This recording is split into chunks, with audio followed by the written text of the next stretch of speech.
Hi, welcome to the Lockshop Warehouse. This is a quick tutorial video on how to remove and measure Euro cylinders. So the first thing we do is take out this cylinder screw from the edge of the door. And then we need to take the key, insert it and turn it slightly to remove the cylinder. So you can't get the cylinder out without turning the key. So even if you've got that screw out, the cylinder will stay in the door. So you put the key in, turn it slightly and it'll find a position and remove. So next thing we're going to do is measure the Euro cylinder.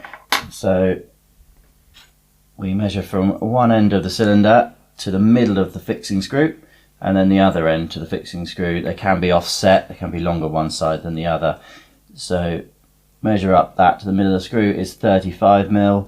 And then this one is equal split, so it's 35 on both sides, and the overall distance is 70. So 35 and 35 is 70.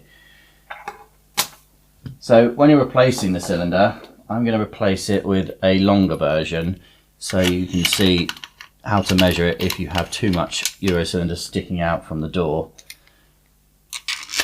So in an ideal world, you would have 3 or 4mm protruding from the handle or scutcheon to the end of the cylinder. This one's too much. This one's going to be around about 7 or 8, yeah, 8mm from the scutcheon. So that's too much. So what we want to do is mark our cylinder where it meets the escutcheon with a bit of pencil line like that. Remove the cylinder again.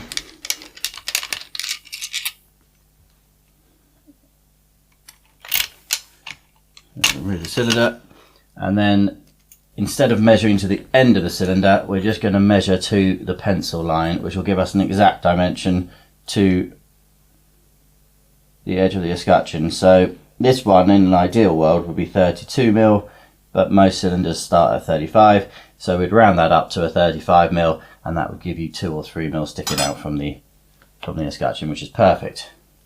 So then to reinsert the cylinder, to replace it, you would insert the key, turn it slightly to line up the cam, because that's offset, so turn it slightly, enter the cylinder into the lock, locate it. The best way to do that is to try and actually use it, so if it's in the right position it will work, and if it's in the wrong position it will jam. And then reinsert the cylinder screw, nice and tight. And then that is how you remove and replace a Euro cylinder.